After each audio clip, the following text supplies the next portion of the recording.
ابھی آپ نے پڑھا کہ کافروں سے دوستی نہ کرو. تم نے جو دوستی کے طریقے اختیار کیے یہ غلط. یہ دوستی خود اللہ تعالیٰ پیدا کرتے. قریب ہے کہ اللہ تمہارے اور ان کے درمیان دوستی پیدا کرتے. وہ کی اللہ نے ان کے دلوں میں اسلام کی عظمت پیدا کی. صحیح معنی میں تمہارے بھی دوست بنے اسلام بھی بنے. اللہ قدیر ہے، غفور ہے.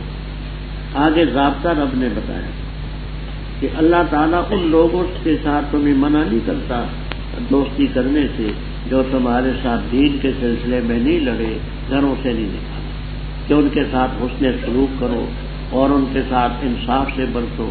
اللہ نہیں منع کرتا. ان اللہ یحب المحسنین.